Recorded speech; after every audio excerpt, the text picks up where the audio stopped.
Hi guys, Asmo here, and today I have for you a very educational Templar leveling run. You're going to learn how to level faster, how to level more efficiently. It's going to be about Templar leveling specifically, but also general leveling tips that will speed you up if you apply this in practice.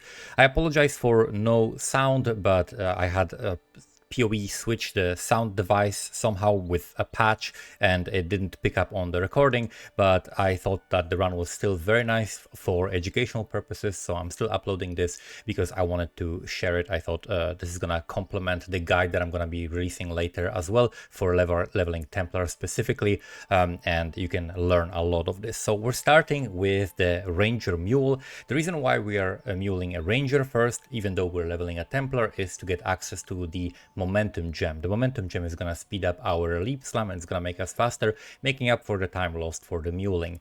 And also another thing that we're getting is extra scrolls of wisdom and extra vendor reset, because we get to check the vendors first on the Ranger and then later on the Templar, so that way we have higher chance of getting the stuff that we actually need, which is 3 blue links, or for example blue red or blue red. Any combination of like blue and red sockets is typically pretty good as long as you get like 3 sockets. So here we are just simply selling everything that I won't need, checking the vendor using a Regex. So it's a copy-paste string that allows me to look for something like, for example, this sword that has 2 green and 1 red socket, which is going to be great for the leap slam. And then also I want to buy a coral ring, even though this one is terrible, it's 23 live, but I already clicked on the vendor. I don't want to have to click on the same vendor with the Templar again. So I just bought this one because it's better to have one than to not have one at all. And Templar, you might open a vendor and not have any coral rings or any buyable coral rings because they might be like rare or magic, so it's just better to get it and get it out of the way. Right now, as you can see, I'm setting up move only commands, and these are so that I can move while holding items with my mouse cursor, because otherwise I would be dropping the items. I'm also gonna set my MTX to look cool. We can do this while walking. The main thing is learning how to do everything while walking, learning when do you have downtime, when do you need to actually like manipulate your sockets and gems and items, and when you can actually just like walk and there's nothing else to do. And in that downtime, you should probably find something that you can do while walking. This is one of the main things that's gonna speed you up, trying to figure out how to do something while walking. Like for example, if you get a skill book, don't click it and apply like allocate the point in town. Just leave the town, start walking and do it while walking, right? Little things like that. Here, for example, we're like equipping the scepter already, just trying to do as much as we can while walking. I'm also gonna like move stuff to the side. I would like to save one of these chest pieces because that's gonna allow me to deal with ROAS a little bit easier. It's recommended that if you find a chest piece or if you find one that has good sockets, then that's very advisable to keep one. So I'm gonna cancel selling that one and sell everything else, sell other stuff, check the vendors for some good stuff. We got gloves that have blue red, that's very good, that's one of the things we're looking for, and an axe that's also green red, that's another thing that's amazing. I automatically picked up, there's gonna be mistakes in this run because of course I'm not flawless, I'm nowhere near as good as speedrunners, even though this run is like pretty decent for my standards. For speedrunner standards, it's not gonna be very good, but I was very happy with it, and it was like best run that I had, so I decided to showcase it. And so I bought these gloves because typically as you leave town, you definitely want to have a blue tool link. That is going to allow you to have your rolling magma linked with elemental proliferation, and that makes a huge difference when clearing packs. It just makes it so that you only have to throw this once or twice and you get to kill everything. However, I already had better gloves. I just simply didn't, make a mental note of that, so I wasted a scroll of wisdom, but it's not a big deal. Even though scrolls of wisdom are very important early, and when I go back to town at level 4, I would like to have like 4 scrolls of wisdom at least. So that's why while walking, I'm gonna be also clicking on the corpses, clicking on chests, trying to open that if something is like right on my way. I'm not gonna like make a detour for it, but if I'm walking right past it, then I'm gonna click on it. Like for example, this crucified corpse, right? I'm gonna click it, and there's iron ring and rustic sash. So rustic sash is going to be helpful for the holy flame totem, because holy flame totem is something we're going to be using later, and it does physical damage converted to fire. And so that physical damage portion, or rather the whole damage first gets increased and then it gets converted. So we're wearing a chest because ROAs are extremely dangerous. Chests normally slow you down, like a light chest like this slows you down by 3%. But if you see, like if I didn't have this chest and avoided some of these attacks with the extra evasion, I would be dead here, right? These blue ROAs. So if I didn't have the chest, if I didn't have the coral ring, I would be just dead. So definitely very worth using so that you don't waste time on dying, so that you don't waste time on getting extra like stuns, right? Because just by getting hit, you're getting stunned and you're getting slowed that way. So that's another reason. Here we got a chain vest that has a red and a blue link and another blue socket. And you can see my loot filter is going to highlight all of different things. Again, I apologize for no sound because like my loot filter has like mega specific sound. Like sometimes it says like blue, blue, red, or it says blue, blue, blue, or it says transmutation or stuff like that, which allows me to hear what dropped and then I can decide whether I want to go back for it or not. So like we have blue, blue, blue here, right? And that filter would notify me of that, whether I saw this or not. And I would know that I need to go back for that. So you can check out my Patreon to find my loot filters, and the loot filter that I'm using here is going to be uploaded there as well. Or you can just make your own filter on filterblade.xyz, and I'm going to try to mention all of the things that this build needs highlighted when we find them dropping on the ground. So I'm replacing my chest for the one that I found for the 3 blue sockets, and that's going to be rolling magma, elemental proliferation, and then it's going to be arcane surge, and then later we're going to replace arcane surge at level 8 with combustion, and that's going to be our main 3 link.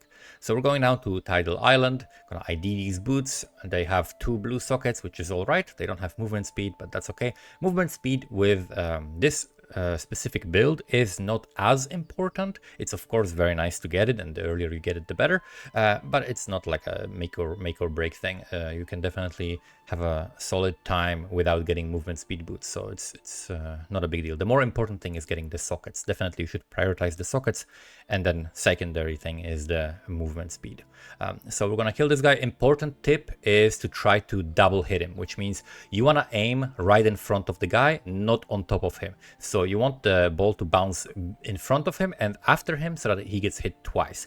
The way to know if you're doing it correctly is if you have his name on top, then you're doing it wrong because you're name locking and it's gonna target exactly on the character. So we do a little vendor walk, pick up 2 gems, sell everything I don't need. I'm gonna sell the armor scrap and one of the scrolls. I should have also sold my flasks to get a medium flask, but as you can see, a lot of the time armor scraps are gonna be something that you need for like good 3 links and stuff like that. Here I'm gonna get arcane surge, and then we're gonna get 1 goat's horn. I'm gonna get summon phantasm, holy flame totem, and I would need 1 more scroll, so I'm gonna sell 5 transmutation fragments and then buy the war banner, and that's all of the stuff. I like to get summon phantasm because summon phantasm allows me to link it with the holy flame totem. Summon these phantasms, they do damage. They also shoot projectiles, which works well with the flame wall, right? So it's a lot more damage. It's really good on bosses as well. So this is a very, very difficult part of the campaign. Submerged passage. This is something if you want to get faster, I recommend practicing this a lot. Just like get out of submerged passage as quickly as possible. This is difficult because you need to put all of your level 4 gems, which you have a lot of. You need to allocate all of that stuff on your bars. You need to make it all attack without moving. You need to be using Frostblink on cooldown. You need to be using your Quicksilver Flask. You need to leave a portal in the right place in front of the bridge when you identify the layout. Then you also are leveling, so you have points to allocate, which you probably save for later because it's too much things to do. And then you're walking in like a narrow pathway where monsters freeze you and block your way, so you need to like work with your Frostblink correctly and damage them as well. Very, very complicated part of the campaign. Definitely needs a lot of practice because you can get completely lost and completely like flabbergasted. Like you just so much to do, right, in that part.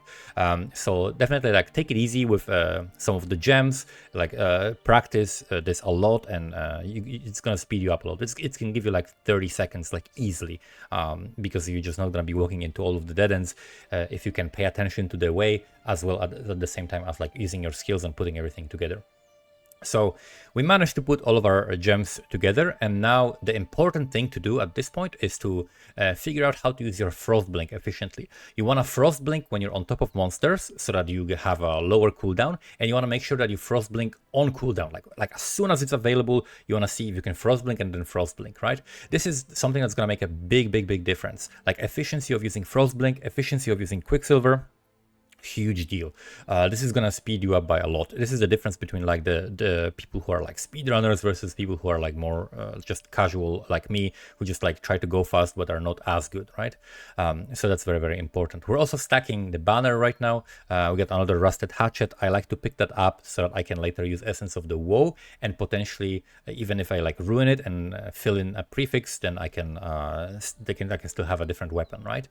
So here we have the banner, we have the shrine, and it's a perfect time to burst an essence.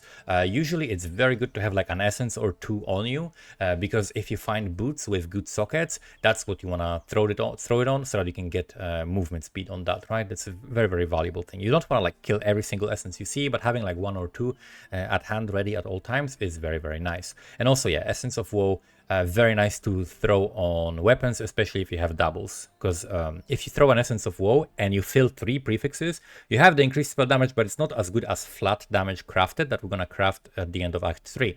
So that's why we want to have a backup so that we can either do the craft on an empty one or, you know, try again.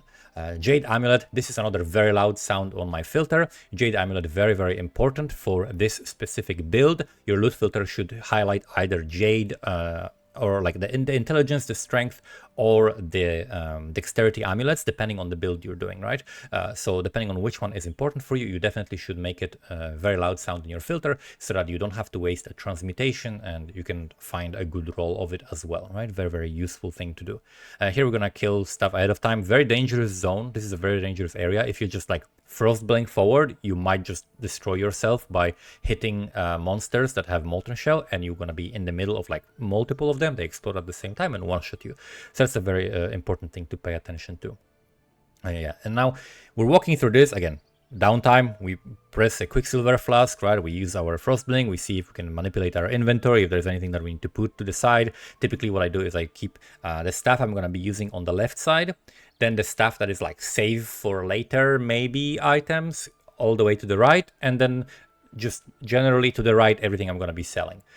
So if I'm, for example, if I have like 3 armor scraps and I want to sell 2 of them because I want to keep one, I'm going to like while walking divide them and put 2 armor scraps to the right side, and then when I get to the vendor I'm just going to sell it without having to spend time dividing it while being in town, right? Because we always want to keep moving. Super important thing. This layout is basically like a diamond, so you see the entrance is at the top of a diamond. That means the dweller is going to be at the bottom of the diamond, right? So that's how you want to identify this layout. For example, layouts are another thing that can help you become faster for sure. With PoE 2 coming, I'm not sure if you want to like keep learning the layouts, because there's going to be new layouts and new things to learn. But the general principles of like areas being shaped as like a diamond or like a square is probably still gonna apply. We got a Quicksilver Flask, which is very, very nice. There's a way to get Quicksilver Flasks in prison as well. There's like a hidden area that often has Quicksilver Flasks, so that's very nice. We don't have movement speed boots, but we have an extra Quicksilver, so that's very, very nice. Here we're gonna pick up the skill book and we're gonna sell, because we have lots of stuff to sell. So I'm not selling that one axe, and I'm probably going to buy a Goat's Horn because I haven't found one. I have my loot filter highlighting it, but I haven't found a single Goat's Horn on the floor. So I'm looking for other things. I'm looking for like different boots if I can use an essence on and stuff like that, picking up combustion and then picking up a Goat's Horn. So I'm gonna swap my stuff. I should probably do this while walking, so that's a small mistake by me. I was just very impatient to swap this all. And then I'm thinking, where the hell do I put my Arcane Surge? I just put it with the totem for now, but I should probably put it with the Flame Wall, because Flame Wall can actually benefit from the spell damage. Also good to put it with Frostblink, that's another good option. So here is one of those layouts in the lower prison where, as you can see, if I get out of this trial, I'm actually just gonna have to just purely backtrack. So you can just log out and log back in, go to the waypoint and do it that way. That's also a possible thing. I am playing from Europe though, and Europe gets pretty bad loading times. This whole run is 1 hour 45 minutes of played time, like when you type /played, but 1 hour 50 minutes, 5 minutes more of loading times, right? So like 5 minutes of loading times because we're playing from Europe. So here I logged out, get back to the waypoint. We can also sell stuff. We can check the vendor again. If you are hurting for some items and you really need to get some items, you can definitely do that. I was checking if I have an extra iron ring. I just sold that one because I still have 2. And again, No movement speed, but that's okay. I checked if I have another iron ring, because you can sell iron ring with a skill gem, like for example blue skill gem for a ring that's going to give you resist, right? So with blue it's going to give you cold resist, which is very helpful for Merveil.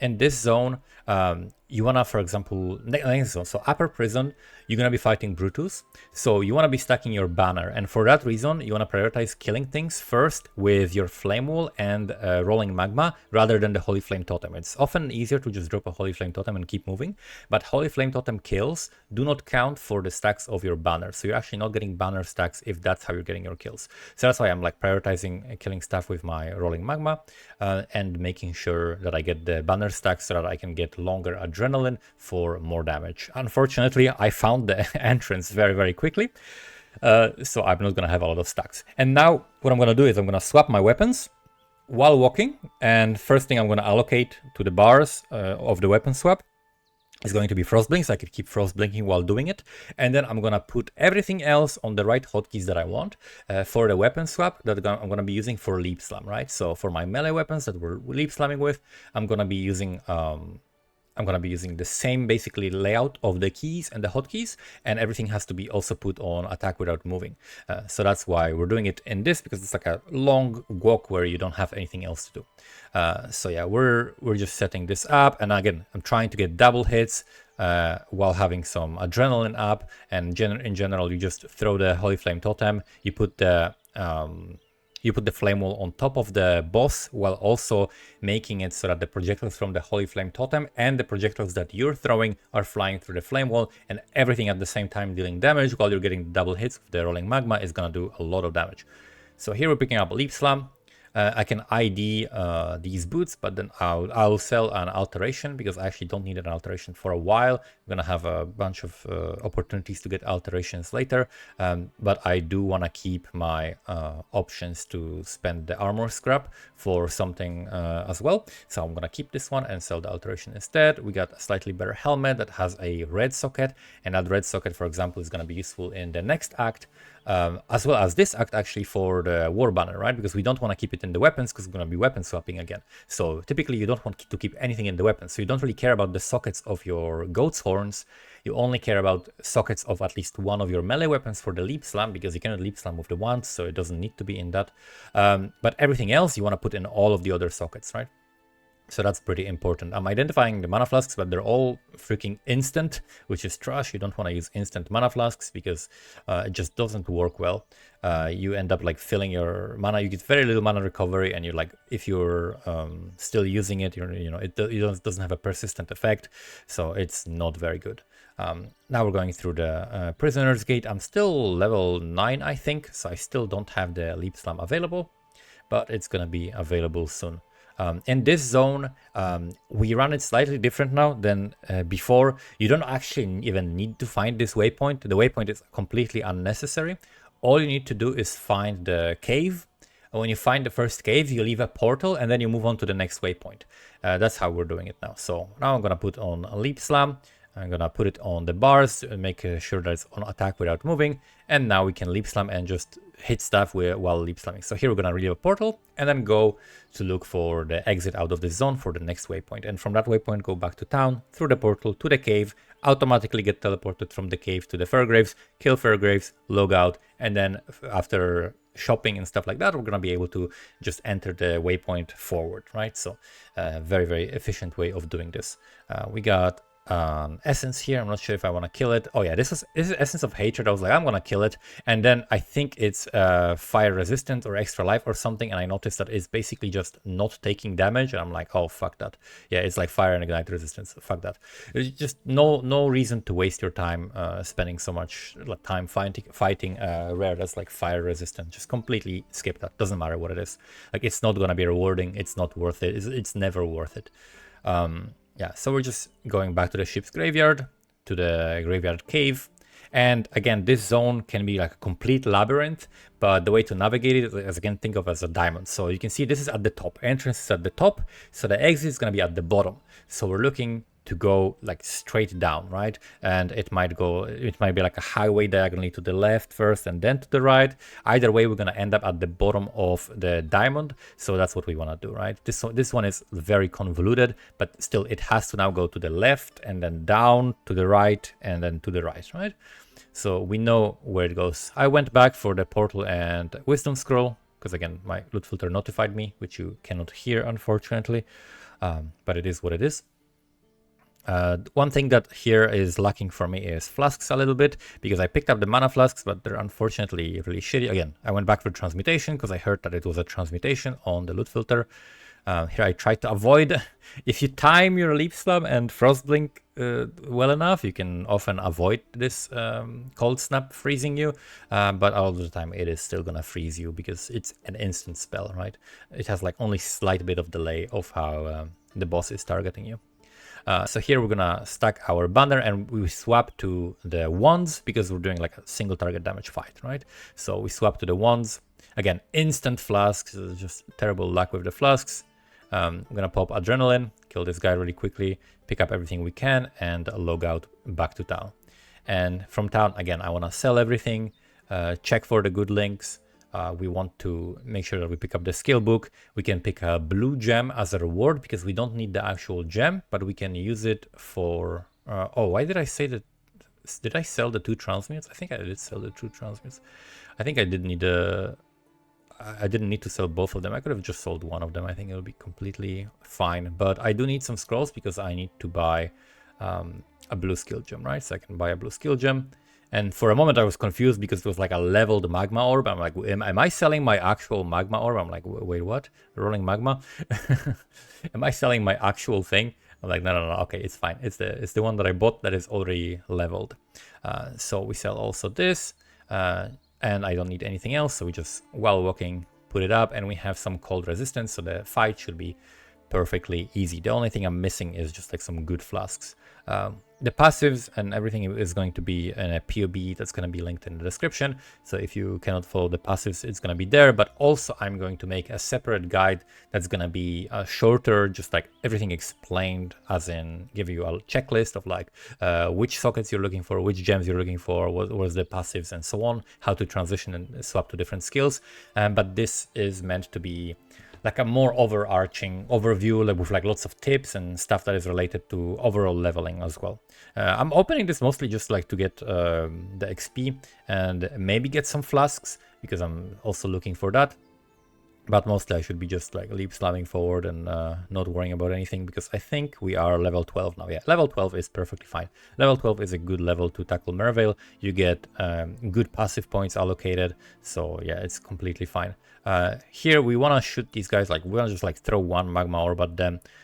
Or rolling magma, whatever, and make sure that we get our stacks for the banner, so that we get adrenaline for the boss fight. And make sure you don't want to use the adrenaline at the very beginning of the Merveil fight. You want to use it when she does like a scream where she's like staying stationary, for example, so you know you're gonna be able to like chuck rolling magmas for a while at her. So that's what we're doing here. We're gonna swap the weapons now to the wands.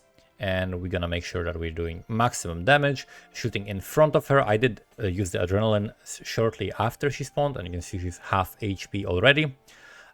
So it's very, very easy fight. She teleports a lot, but the main thing is you just have to be patient. You just have to, okay, relocate the totem, relocate the flame wall, and start throwing rolling magmas at her, and that's it. There's not much to this. The character is like, this setup with like the flame wall, holy flame totem, and rolling magma is very good. It's one of the better setups you can have in the early game, especially if you like time your adrenaline well and so on. You're gonna have a very easy time. So that's it, like a 23-minute Merveil, which for me is like an okay time. I've done it, the fastest I've done it with the Templar leveling with this muling was like 21 minutes, but 23 minutes, like for me, if I'm like under 25 minutes, I'm happy. So I was happy with that. And ready to move on. We're gonna ID some stuff because I am going to need 2 alterations in this act, and I'm going to need, I think, 2 transmutations. So 2 alterations are going to be for gems from Act 2 and 2 transmutations for gems from Act 1 that we're gonna later get. So I was experimenting with some stuff like spell totem and stuff like that. I'm not sure if in this run I actually did it or not, but we're gonna get to it. So checking the vendors. This is a decent chest piece. I'm checking whether it's worth getting. If I had another blue, then maybe I would get it to like upgrade my chest piece base stats. But there's nothing else that is very useful in there. What else am I doing? Oh, I'm trying to sell flasks to get the medium life flask. That's another thing that I forgot. So we got a medium life flask now, so we should be a little bit safer. Here I like to check to the right side. There is sometimes an entrance to the cave right to the right side, like below. In this case, the entrance is here, so we don't even need to leave a portal. When you find the entrance to the den like super early in the zone, you don't need to leave a portal. You can just enter right in and you're not gonna waste time. However, if you do find it like at the end of the zone, you want to leave a portal there, because otherwise once you enter this cave, the den is going to put you a little bit back in the zone, so you're going to have to like rerun a part of it. So that's why in here we are entering instead of just leaving a portal like people often do. I have an extra quicksilver, so I don't actually need to do this. But it's completely fine to do because I'm gonna have pretty low XP. I'm still like level 13 or something like that in a level 15 zone. So I'm completely fine doing this, and I'm gonna get a belt which I want for some strength, right? So we're gonna have extra strength requirements that we need some gearing for. So typically you have just a heavy belt with strength, and that solves your strength requirements for everything that you need, because we're getting enough int from the passives, we're getting almost enough strength, but not quite, and then we're not getting enough dex, so we definitely need the dex amulet. If you can get dex on some other gear, that's also great, and we're also going to be getting dex from a passive node. So we're going to the waypoint. I'm not going for the belt now, it'll be kind of a waste of time. I'm just going to move on to the Chamber of Sins. If it was a Quicksilver flask, then I would go back to town and pick up that first, but I already have 2 Quicksilvers. 3 Quicksilvers, especially for like a leap slamming character like this, is not that useful, I think. Another thing to pay attention to is like how I am leap slamming, right? So the way you want to leap slam is you don't want to hold down leap slam, right? You want to leap slam, take a 2 steps, leap slam, take a 2 steps again, right? And that way your character is gonna have shorter leap slam animation. Otherwise, it's like a self-stun animation where your character, instead of leap slamming immediately, waits a little bit and then leap slams. So you always want to take a couple steps and then leap slam like I'm doing. And then at the end of the leap slam, right as you're landing, you can press frost blink as well. And that's gonna, again, cancel this little animation and it's gonna allow you to be just faster, right? So you wanna make sure that you're chaining the frost blink right after the leap slam. Here I'm very confused by this layout because it doesn't go up, but it does go down, but like in a weird way where it first goes to the left and then it goes down. So that's kind of unusual, but it's completely fine. We still find it. And this is not a full reset, but I'm still going to all of the trials, right? So I'm still running it as if I didn't have any of the trials, even though I do have the trials, right? But I'm just simply simulating a league start. So I'm always going to be going to the Ascendancy plaque, right? I'm always going to be clicking it and then going out as if I didn't have it yet. So it's simulating just like a regular league start scenario. Yeah, another thing about leap slamming and frost blink is that frost blink can actually cancel every single cast time animation, every single one. So you can drop a totem, you can right click, like here I have it on right click, so I can right click and then frost blink, and then my character is gonna frost blink, and that animation, while frost blinking, is gonna leave a totem, and you're not gonna be stuck in the animation. Same with like flame wall. You can drop a flame wall, or you can throw rolling magma and then frost blink instantly after pressing the button, and it's gonna still delay the cast, but it's not gonna stop your character from moving. Your character is gonna just be running non-stop. So you can cancel every single animation with frost blink. It's very helpful if you wanna like really minimax, or you wanna like avoid getting stunned or hit by something. That's where you can use that. So here we're gonna pick up Herald of Ash, and then we're gonna pick up Herald of Thunder, right? The lightning. So we're gonna pick up the fire and the lightning heralds, and also we're gonna pick up Wave of Conviction for later. The Wave of Conviction is not that useful early.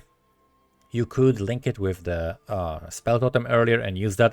I've been experimenting trying spell totem Wave of Conviction versus Holy Flame totem before the swap to Armageddon Brand, but I think Holy Flame Totem is still slightly better than Wave of Conviction. If you could cast like Wave of Conviction manually on top of that, if you have the sockets for it, that would be even better. However, this, even though we're swapping to Armageddon Brand later, we are not going to be using cremation. This is something that is like my twist on the leveling that I prefer. I'm not a big fan of cremation for multiple reasons, and I'm going to explain that when we get to it. And I'm going to show you what I am using instead to still get great single target damage, but I think a lot more quality of life and a lot easier setup. So here we're going to pick up, what am I picking up here? What are we doing here? Oh, I'm picking up a flask because I'm like suffering on mana so hard. I just decided, fuck it, I'm just going to buy a flask. I haven't found a flask in so long, the mana flask, and the two of the ones that I found both had like instant recovery roll, which is terrible, right? So I didn't upgrade my mana flasks, and because I'm leap slamming now, I'm spending a lot of mana. So I'm like, I cannot, like, it's better to do that than to like stop leap slamming for a while, right? Because that would slow me too. So it's better to just get the flasks and get it over with. Here we need to pick up the waypoint. I'm trying to like run ahead of the monsters a little bit, stack them together as they're chasing me, and then drop a flame wall and then throw rolling magma at them. Typically that works in a way where we're killing most of the stuff, but you don't want to worry about like killing everything. You never want to worry about killing everything. Just like shoot it once and whatever dies, right? You don't need to worry about that. Here I don't actually need the waypoint because I'm not going back to this zone. The way I like to run Act 2, especially when I'm killing all bandits, is that I'm first killing Alira. So I kill Alira, and then I continue down to the zone. I kill the guard, right, opening the way forward, and then I go to the Weaver immediately, and after Weaver log out. I never go back to this zone, right? So because I have longer loading times since I'm playing from Europe, I think this is a little bit better than like loading in and out of the zone like 3 times. It's fairly efficient because you only path everywhere once, right? So the only thing that's a little bit longer is the path from the way forward guy to the Weaver is longer than from the waypoint to the Weaver. So technically, if I picked up the waypoint, I could log out and then go back to the waypoint and then go to the Weaver, but that would be 2 loading screens, right? And instead of getting 2 loading screens, I'm choosing to kill some monsters on the way and get XP as well, so that I don't have to kill as many monsters on the way otherwise, right? So, which also saves time. That's another thing you want to pay attention to, like how many monsters are you killing on the way.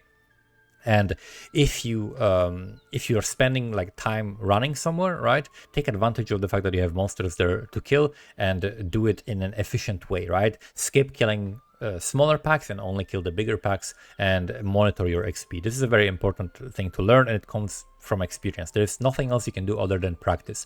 You have to practice, you have to know how much experience you're getting, pay attention to your experience, pay attention to monsters you're killing, pay attention to when you're casting the actual rolling magma, right? I casted 1 rolling magma here. I cast 1 and I move on, right? I don't cast twice. I don't even think about casting twice. I cast once, even though there are more monsters there, but I would only hit like 2 of them, right? So I don't want to do that. Here I have blue mobs, so I'm casting flame wall, and then I'm leaving it, right? Like, not all of these monsters probably died, but enough of them died that attacking further would not be efficient, right? So I killed like probably all of the blue guys, and then maybe some couple guys were left on the sides, but we don't care about that, right? We only care about our time. That's what matters, right? We don't care about the monsters themselves. Yeah, we got another transmutation drop here, so we're gonna pick that up. And since I went back to this guy, right, and he was very low on HP already because he was being permanently attacked by the totem that I dropped there. Since I had to go back, I was right next to a rare that was like half HP, then I finished him off, right? That's the situation where you actually do want to kill a rare. They do give a lot of XP if you actually kill them, but it takes typically a long time, right? So you don't want to have to spend a lot of time. But if it's something like already very heavily damaged because you were hitting stuff, it was like in a big pack and you got like ignite proliferating to it and so on, then you can finish it off. That's something that is definitely worth doing, especially if you are looking to get some currency, right, like from items. So here we have the banner, so we're gonna drop the totem, the wall, and we're gonna try to shoot in front of the Weaver and drop the adrenaline so that we can damage him as fast as possible. And then I'm going to put on the banner again, and on these ads I'm going to actually stack the banner stacks again so that we can kill the Weaver second phase also using the adrenaline, right? Because we got like already like 40 stacks. 50 stacks, so we got fully stacked banner again. So right before I think Weaver is coming, I dropped the totem and put some flame walls, hopefully like near where he's gonna go down, and then when he goes down I can just blast him, right, with the rolling magma. From this reward, don't pick up the gem. Important, do not pick up the gem from this reward because you don't know which one you're gonna need. Sometimes you're gonna have a 3 blue 4 link, and sometimes you're gonna have 4 blue 4 link, and sometimes you're gonna have 3 blue 1 red. And depending on which one it is, you might pick up Kong effect or you might pick up cruelty, right? So that's gonna change depending on which sockets you're gonna find. So do not pick up this support gem from the reward until you have your 4 link and you know which one you're gonna need. Here we pick up the quest book, and then we're also gonna pick up a couple of things. We're gonna pick up spell totem as well as flame surge. So flame surge is actually a very, very strong underrated spell, and that's what we're going to be using instead of cremation. I'm going to show you the setup later and how it works, how to use it, and when to transition to it. So here, even though I technically have the trials, but I'm going to do the trial because you know, I'm acting as if I don't have any of these trials, so I'm doing everything as I should. We have these boots. I recolored them. They have 15% movement speed, and I can put the flame wall as well as frost blink there. So the spell totem is for wave of conviction. If you want to use wave of conviction here, I actually might not even use the spell totem, but what I was also trying to do was using instead of holy flame totem with summon phantasm, I was using spell totem with wave of conviction, and that allowed me to get the exposure and just have the wave of conviction leveling already for later, because we are going to be using it later, and that's something that you can already do. However, after we transition to Armageddon brand, we are using a node that disables like a totem, right? We have one less totem, and since the limit of our totems as a base is 1, that means we cannot summon totems, so that no longer works, right? So basically, you don't need to do the spell totem tech, but if you want to, you could at this time swap the Holy Flame totem, summon Phantasm. Especially if you didn't have summon Phantasm, then I would definitely swap the Holy Flame totem for the Wave of Conviction, and that's going to give you the exposure. But with the Phantasm, I think the Holy Flame totem is still a little bit better because we are using the Flame Wall, right? And it's both of those, the Holy Flame totem and the Phantasms, benefit from the flame wall a lot, so that's why I'm gonna be probably sticking with that. I think this was the run where I was testing the actual holy flame totem for a little bit longer. So we're gonna sell some stuff, we're gonna ID this instant recovery. I'm actually not sure if I should be using the instant recovery flask or not. I'm kind of torn on that, whether I should use the medium one or the giant one or whatever with the instant recovery, but it's okay. Next zone, I'm gonna show you a cool thing that exists here since the little campaign rework, and that is typically close to the waypoint of this zone, the broken bridge. You will have like castle ruins, and in those castle ruins there are 3 rogue exiles and a chest that has jewelry. When you click on that chest, they become targetable, and you can kill 3 rogue exiles for lots and lots of gear. You're gonna have lots of jewelry. You're gonna have like basically an item for every single item slot. So if you're missing gear, if you're missing currency, this is where you can like gear up like crazy, right? Like absolute huge amount of loot. So we got the waypoint here, and you're gonna see here's the ruins. And we got 3 rogue exiles, so we drop the holy flame totem and the flame wall, open this, we got a sapphire ring, and then we kill these 3 guys, and it's gonna be a huge amount of loot. So they can be dangerous if you're playing a build that sucks, but it's definitely worth killing them if you wanna gear up, if you're like low on loot, if you're low on currency, if you're missing something and you're like, I wish I had like 2 more transmutations or 2 more alterations or something, or I don't have rings, like my rings are shit or something like that, or like I'm missing a belt, like my belt is complete trash. Whenever you're in that kind of a situation, then it's definitely worth doing. You can also do it just like for if you're low on XP, for example, because you've been zooming and you can afford to kill some more monsters. That's also something that is nice to do. So here I'm comparing all of the items, trying to do it while walking. I actually didn't get anything really that good. I'm gonna kill Kraken, so I'm killing all bandits. You could help Alira. I find that it's, for me at least, pointless to kill Alira. I am going to go crit much later after the campaign. So throughout the whole campaign, I'm going to be going for elemental overload, not crit. So I don't need the crit. The mana regen, I also don't need. I'm using mana flasks and I'm completely fine using the mana flask, so I don't need the regen. And the resistances I also don't need because typically it's easy to gear. Like it's not that difficult to get the resistances from the gear, right? You just learn to pay more attention to the gear. That's another skill you can practice, right? If you get better at it, then you're gonna have less troubles with the resistances. I typically do not suffer on the resistances part because it's easy to just craft it on your gear. You just need a transmutation and an open suffix or just a regular item, normal item, not a magic item even, and you can craft resistances on basically anything you need. Another thing I look for is something like 2 stone rings. In the vendor, I frequently look at a vendor that has the jewelry and look for 2 stone rings that have 16 to both resistances, because that together gives you 32 res rather than the maximum 30 res that a single res ring would give you. So here we have lots of mobs. Interesting zone, it's a corrupted zone. I'm gonna open the roots, get the waypoint, and then I'm gonna kill the oak. And after killing the oak, I can log out and go back to that waypoint, right? So I can log out straight after killing the oak and pick up my skill points as well. And the 2 skill points, you know, it's not like they don't give you anything, right? They give you a very significant advantage, and I definitely prefer that because that's what I'm gonna be doing in the end game anyway. Saves time, right? It just saves time and regrets like trying to do the vendor recipe and switching that. Definitely definitely more straightforward, and for me typically better. I usually say on stream sometimes like we're the good guys, we're killing all the bandits, and that's what it is. So we're gonna pick up the oak amulet and some items and get my 2 skill points as well. Sell everything I don't need. I can check out this chest because it's definitely something that might be good. We get a pair of boots that have good sockets, so I'm thinking of like maybe potentially saving them. Pick up the apex, and then I'm going to the hideout to do a cheeky little craft. I want to check my defense, and then I want to pick this up and craft some res on it because it has life on a prefix, so I'm just gonna swap it for my chest, right? My chest had nothing on it, and I found a chest that has same sockets but life on it as well, so I can craft res on that and be a little bit tankier. The res that I would craft here at this point is lightning res, because the most dangerous thing that you're gonna fight soon is gonna be Val Oversoul as well as Piety after that, which both do a lot of lightning damage.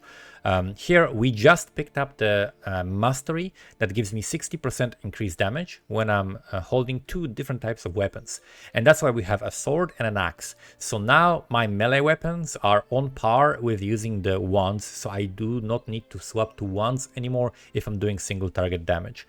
Before that I was swapping to wands when I was fighting Alira, I was swapping to wands where I was fighting Oak or when I was fighting Weaver. Now I no longer need to swap to wands, and I'm simply just using my sword and axe for the rest of the campaign, right? So now the ones are redundant. We hit level 20 here in a level 20 zone, so we're doing extremely well on XP. Just like I have way more XP than I have to have. I could be lower in XP, I would be completely fine. As you can see here, we had this giant pack and I threw a single rolling magma, right? And like 2 or 3 of them survived. I killed most of them, but that's what you want to do. You don't want to like overshoot. You don't want to overkill. You don't want to throw rolling magmas on something that's already dead, right? It's just a waste of time. So here, I know that I'm good on XP, so I know I don't have to kill a lot, right? Like I'm level 20 in this zone. I killed this guy because there's a bunch of monsters, and when it's almost dead, I leave, right? I know the totem is gonna finish it off, Ignite is gonna finish it off. I don't need to, you know, see it die. That's the important part that you should learn from this video. You don't need to watch the monsters die. If they die off screen, that's a good thing. That means you're going fast, right? So make sure that you're not just watching the monsters die, and like this is not, you know, it's not real life. You're not in a war. You're not like clearing a room and like you need to confirm the kill, shoot him twice in the chest and once in the forehead and make sure he's dead. Like you just throw shit and hope things die, right? And you look at your XP. If your XP is too low, you throw some more shit. If your XP is too high, you throw less shit, right? That's how it works. And it works with every single build. Doesn't matter what skill you're playing. Just attack less or cast less if your XP is high. Attack more or cast more if your XP is too low. If you're like 2 levels below the level of the zone, you're perfectly fine, right? I'm level 21 in a level 22 zone. I'm more than fine, right? I don't need to kill much. I just should zoom and jump around and move on, right? I don't need to stick around for a lot of monsters. And I almost have very strong mastery. So we got this 60% increased damage mastery from the dual wielding mastery. And now we're going to pick up the fire mastery that gives me 100% increased damage against ignited targets. However, my crits do not ignite by default. My crit chance is what, like default 5 or 6%. So I do not have much crit, but I do have chance to ignite from elemental proliferation. And I'm also going to have a chance to ignite from another gem. There is another thing that gives me chance to ignite. I have a Holy Dominion, I think, is the node, right? That gives me chance to ignite. Overall, we're going to have later like 70% chance to ignite or something like that. With the Armageddon brand, so we're going to be chilling.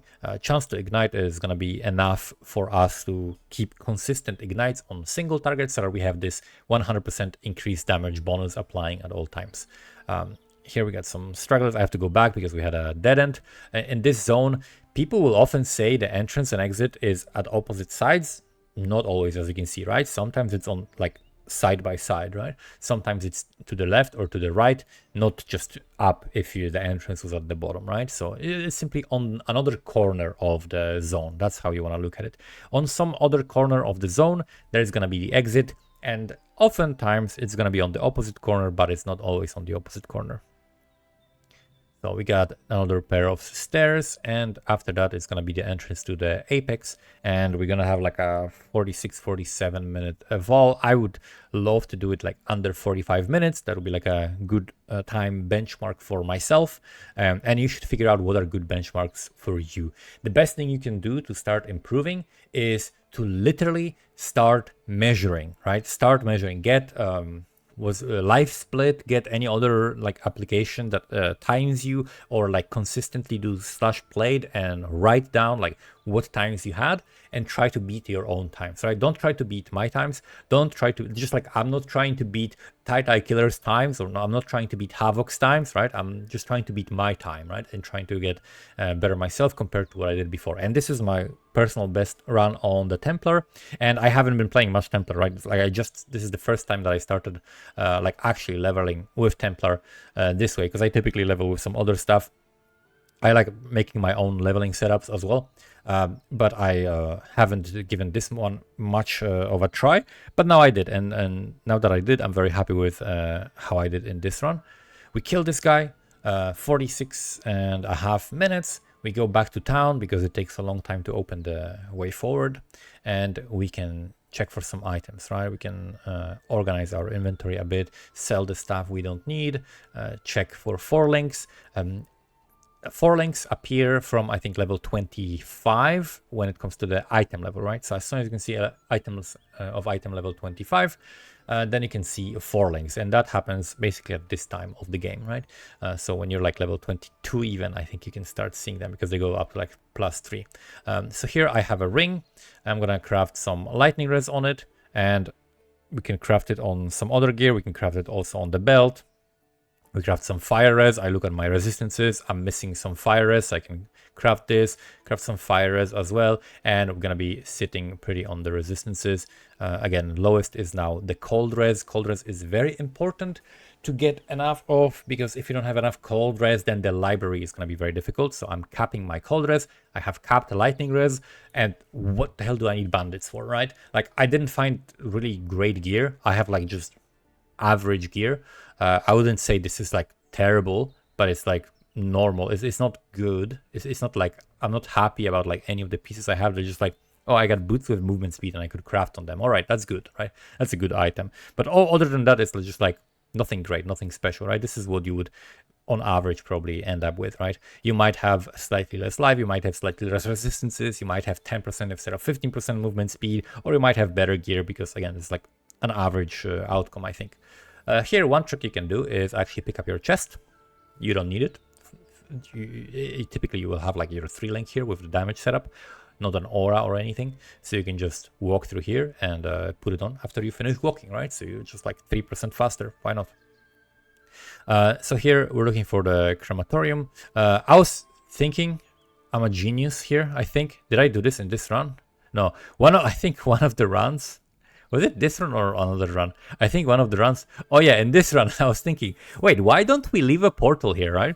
Why don't we leave a portal here? And that's because there is no good way to exit after killing Piety, right? You have to actually log out. And after, when you're logging out, you lose the portal, right? But I was thinking, wait, what will happen if I leave a portal here, right? And I forgot that we actually have to log out, right? After that. That's why we're not leaving a portal here. But if Piety was somehow like closer to the waypoint, then actually, it could be worth it in some layouts, maybe. If in Crematorium the Piety was closer, like it took, let's say, 10 seconds to go back to the waypoint, but it took you 20 seconds to go from town to the crate, to the entrance to the sewers, then it would be actually worth maybe doing that, right? Going back to the waypoint, taking the portal. But most of the time, I don't think it's going to be the case. We got some shrines here. That always helps, especially this one, because it freezes the monsters and makes it much easier for us. And we're looking for the book, right? Whenever you find the book on the minimap, that typically signifies that this is a trial of Ascendancy. So we found the book. In some layouts, the book is actually going to be just like random lore. And that's going to be like in Catacombs, I think. That's one of the major examples. But other than that, most of the time when you see a book and you're looking for a trial, that means there is a trial there. This is going to be to the right here, I think. Another thing you can do also with the doors, as you can see, you don't have to necessarily open the doors. You can leap slam or frost blink through them. You just have to aim properly. You have to go through the actual door, and it has to be one of these like great doors, right? It has to be like the doors made of like metal bars, and that one you can leap slam through or frost blink through or flame dash through, whatever mobility skill you're using. So since I have lots of lightning res, as you can see, I'm just chilling in the lightning storm. The Piety doesn't bother me, and we are completely fine in here. So we have to log out here. That's why the portal was not a good idea, but I was just like, I was overthinking it, I think. But it's always good to think about like alternatives, right? And could we do this? Could we do that, right? Like, would this be a good idea? So here we have 4-link and a potential 4-link. The problem with these boots on a 4-link is that doesn't have movement speed, and I don't have augmentations to craft movement speed, so I'm not that happy about it. But I do have a fusing, so I can attempt to try to link the chest that I picked up, right? That's why I bought it, because I can potentially link it. So I'm gonna try, and then there we go, right? So now that I got it, okay, I can just simply go for Act 2, and I can get cruelty, right? So that's why we did not pick up the skill gem earlier, because we can grab cruelty here, and it's leveled as well. The quest rewards as well as the vendor gems level. So we grab this, and it's also a good chest. It has life and resist. It's not as good as the other one I had, but it has the 4-link, so it's a worthwhile trade-off. So we got a 4-link now. This is a very early for a 4-link. Typically, you would have 4-link like around Piety or something like that. So this is an early 4-link, but we did make it, right? We did look for the right item with like it's a good base. It has the right colors, but it didn't have the links. However, I did have a fusing, right? So I looked for that. We got the fusing, lucky, and we got the 4-link now. Sometimes the boots, the boots are not as good because they don't have movement speed. I would rather prefer to keep the movement speed, especially now that I have another 4-link. But the other 4-link that I'm looking for is definitely all blue. That's the ideal one. 4 blue, as well as either 4 blue or 4 blue or 3 blue, 1 red. So for your rolling magma, which later is going to be Armageddon brand, either all blue or 1 red is good. Here you can see this letter T that I'm passing, like these 2 little windows. When that happens next to the bust, that means the last one is going to be to the left instead of to the right. So in this case, I know exactly where the last one is, and it's going to be to the left here. So I don't need to waste time and look for it. We got a shrine here as well, so we are just melting everything. We got lots of gems to level. Typically, you want to try to do it while walking in somehow like the right direction or up, so that you can be clicking the skill level ups while having the mouse cursor where you want to move and move at the same time, right? Because you don't want to have to like go backwards, and like do it like that. So at level 28, I'm going to swap to Armageddon brand. And at level 28, the skill point that I get from that level, I'm going to also put into, what is it? Not Ancestral Bond, the one that gives you 2 brands, right? Where 2 brands can be attached to a single enemy, and it disables your totem. So we're doing that all of that at level 28. I'm gonna pick up the waypoint and go to catacombs. And after the catacombs, we're gonna log out and pick up our skill book as well. So here there are two potential books that you can find. One is lore, one is the trial, but I already can see that the trial is here on the left, so I know I don't need to go down. I actually still need to go down because that's how the way leads to the trial. But yeah, trials are extremely easy with like Leap Slam and Frostblink. Just make sure to not over flask. Just when you're hitting a trap and you start losing health, press the flask once. Don't over flask, because sometimes you're gonna be left without flask charges. That's the only situation where it might be at all dangerous. So we're gonna pick up this. We're gonna look for other items, other 4 links. I can actually ID this. I thought I need some alterations because I didn't see that I have alterations actually at the bottom of my inventory, but I probably should get the transmutations, because in this act I need 1 transmutation and 1 alteration to pick up the gems from the library. The next thing that I'm picking up on my passives is going to be the life mastery for reduced mana cost, and that's going to help a little bit with the mana cost of leap slamming, because we're leveling up the leap slam, we're leveling up all of the gems, we're getting a 4 link. When you get a 4 link, that's when typically you start spending more mana, and as well as like everything leveling up. So this is where we are going to be picking up the mana cost reduction, essentially by pushing some of the cost into our life pool instead of our mana pool. In this zone, I pick up the waypoint and continue going to the docks. And in the docks, you can clear the docks. It's completely fine if you don't find the item quickly. Clearing the docks is absolutely fine. You get good, efficient way of getting XP. However, I found it super quickly, right? And I'm only level 25, but I'm fine with that, right? I'm gonna still do library and level through that. If you're not doing library, I would stick a little bit longer in the docks and just clear a few more blue packs, get like at least 1 level. Level 26, and then proceed further. But since I know that I'm going to be doing library, I'm thinking, okay, I'm going to catch up on the XP in the library, because I know that I'm going to be at the right level because of that, right? So that comes a little bit to experience, as well as planning and knowing what you're going to be doing as well in this run, right? And yeah, that's why I can get away with just being very low level here and just continuing moving forward. And that's why I'm killing everything, right? Like, okay, I am very low XP. I got super quick docks. I missed so much XP there, right? Like I could have gotten so much XP if I spent more time in the docks. So I gotta just kill stuff, right? I gotta make sure that I am not skipping too many monsters. I got locked here. Sometimes you leap slam into a wall and you're gonna get completely stuck, and the only way you can get out of that wall is by leap slamming backwards. So it happens actually twice in the Solaris Temple. It can happen in Solaris Temple. It can happen in some other areas. Typically like indoor areas like that, it can happen in some caves as well. But yeah, in this zone you typically want to just follow the carpet. Sometimes there are dead ends. I'm not sure if this zone is the crazy one. I had one run where I had the most insanely crazy dead end Solaris Temple level 1, but I don't think that's the one. I think this one is maybe fine, maybe not. So far it's looking a little bit cooked. Yeah, this might be the one actually. No, it's not. It's not. This one is fine. There was one where it like looped all the way down and to the left and down and to the left again, and it was absolutely unhinged, the layout that we had. But this is completely fine. We're gonna go up here. It's gonna be like somewhere to the top, the exit.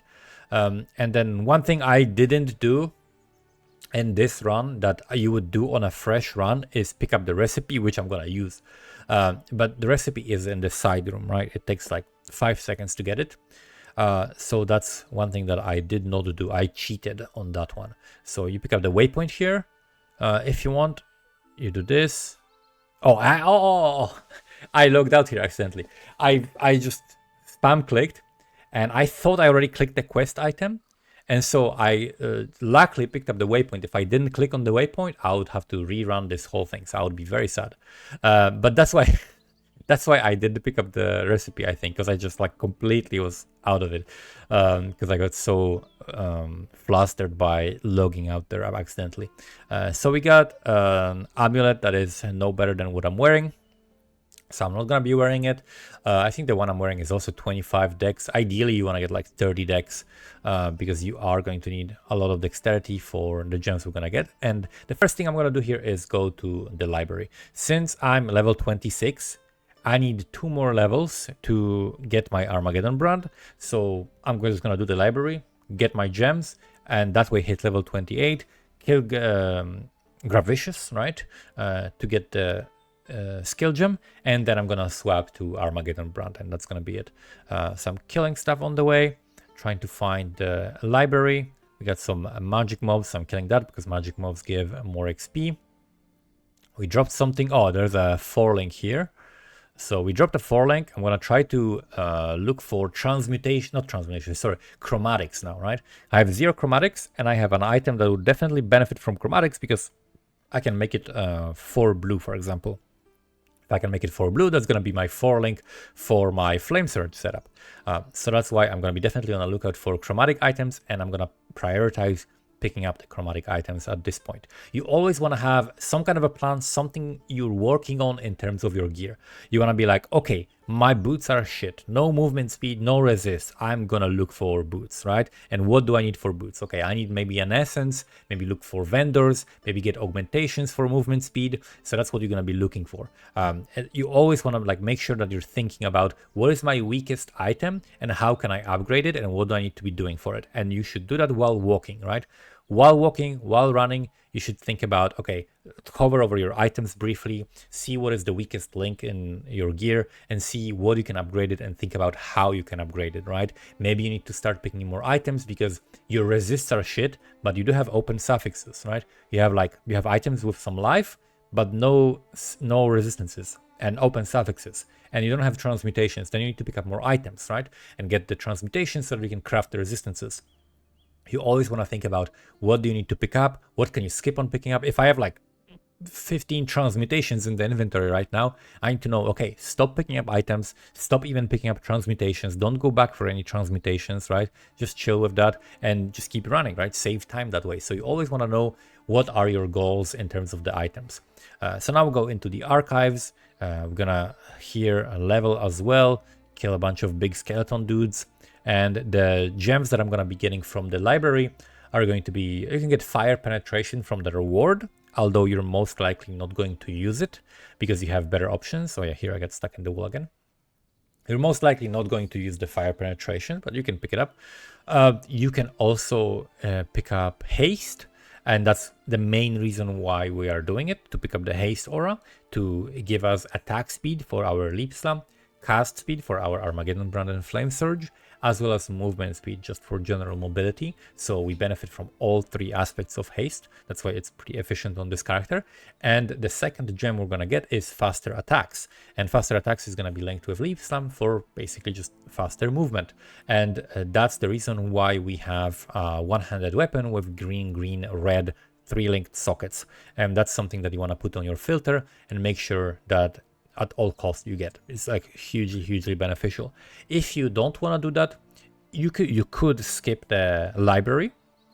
Then you have to get more XP in the docks, but you can skip library. You don't have the haste. You can instead use something like determination.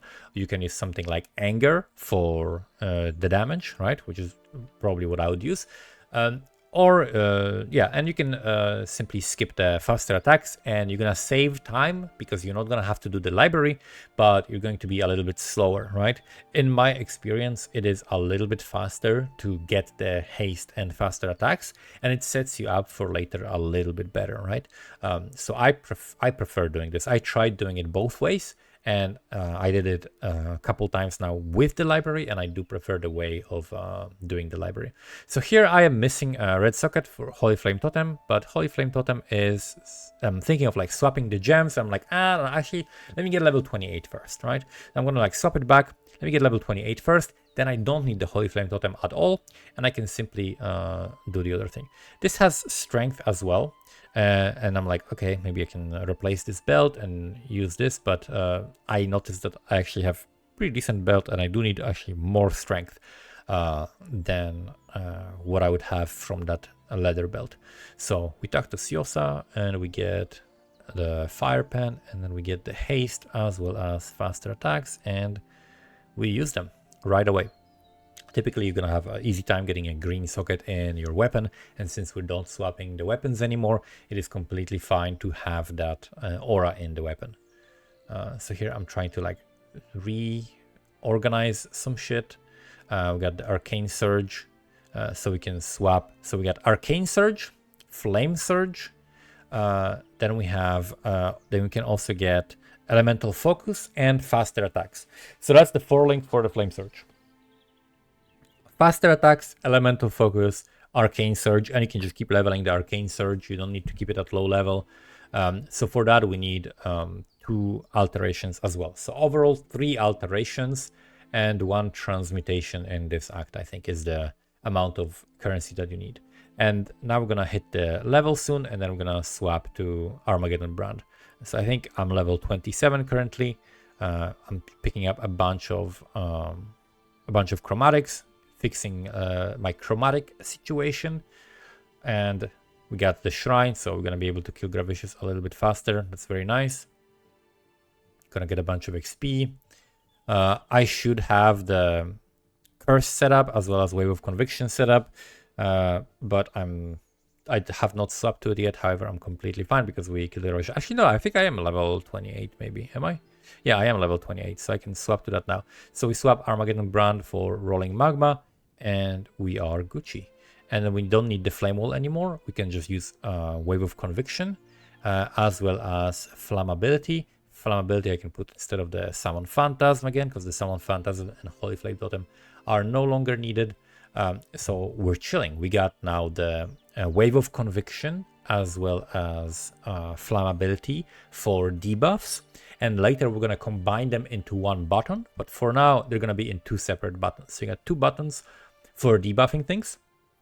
Because now it's a little bit easier to use since Armageddon brand is like very much doing its own thing, right? You cast it once or twice and it's doing its own thing, and then you can cast Wave of Conviction, Flammability, and then you just blast Flame Surge, right? So that's this setup.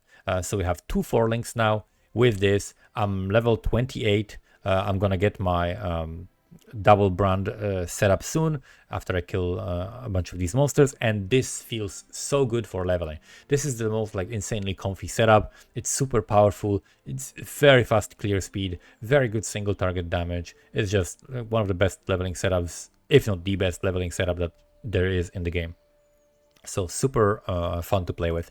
Probably gonna switch on the Celestial MTX for the Armageddon brand later as well. But yeah, because we have so much cast speed as well, it just takes almost no time to cast, and you're just blasting. You're just spamming the Leap Slam Frostblink and leaving some Armageddon brands, and they do their own thing, and you don't worry about it. So we got level 29 now.